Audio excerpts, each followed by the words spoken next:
injenneerra nyaadhaa dhugaa quufaa. Akaakun diggisii gosa feetanitti as jira waan ta'eef ajajnaan siif dhufa.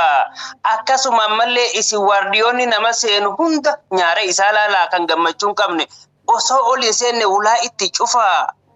Osoo aliif ollaan jaaramuun ustaazaa isaanitti tollaan warra mana wajjin of dhabee mirqaanaan asii waa dalagu Muhammadoo sin dhiifnu kan dhaabbatee ijaan baay'ina shamaraa walitti shallagu haa ta'u malee gaa beekaa manguddoota siree gubba keenya nama guddaa aarsuu rabbi nu haa lagu akaakoon kiyyafaa waan hin jirre fedhamee fidaaf haa dhugu joollee aanan lukku ittiin koflina ammas manguddoota kanatti wanni dhugan lubbu.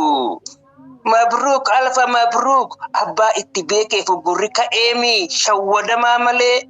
Alhamdulillahi birraan barakana kun dhugumaan tole rabbi ustaazotas ija gaarii ilaale du'aayin isaanii takka lafan buune hundi irraa qeebale maaliin dubbadharee maashaa Allah malee ustaaz Saifuddin sarra ofi qalee qorra keessaa gale. Allahu akbar, Allahu akbar. Bultii arustootaa Rabbina taasisuuf warra wal hin dhibne kan bultiin isaanii qaceeltee imaltuuf akkuma haraashii irra deebinee maas janna keessummootaan fittiin qorqodinaa akkuma himnetti afeerraan bashbashii lamee walit dhufeen baga geessan jennaan dhaloota lammaffaa congratulation.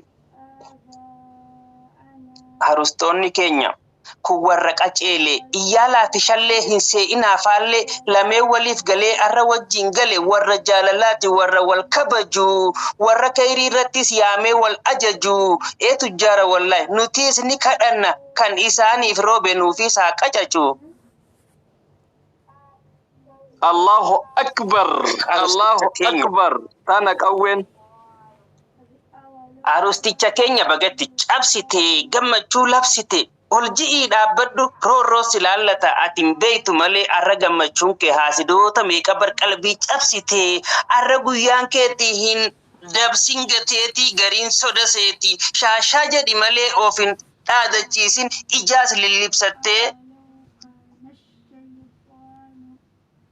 Ijoollee teenya isin xiqqochi ja'amee dhugaa jirtu himnee ganda gurra buufna arra ijoolleenis barsiisaatu fuudhee tanaaf gagammaddee yaati babbareeddee mee ol goriin aadde ijati yemoosa wanni si harkaasun obboleettii bunaa tun arra ijoolleen bar waan hin qabne qabdi abbaadhaaf gammaddii gammachuu isaatiif keessummoota keenyaaf waa hunda gugguunaa jetteeti shooshaati maashaa Allah rabbiin bakkaan nuuf haa ga'u gara fuulduraalee dhugaan qaban abdii warri aalu sunnaa.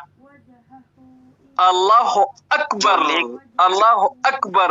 Hayya ijoollee garee tanaa amaluma siittuu haartee nyaaran guurtuu dafteetuma dhufti ergatan hin turtu Muhammadoos barbaadaaf hedduu ijan hirtu barnootuma qofa haalaan baratteettan sammuu of jijjiirtu yoo gartan barbaada isin keessumoonni gosa akka isaanii animooniin dhabee bakka takkan jirtu.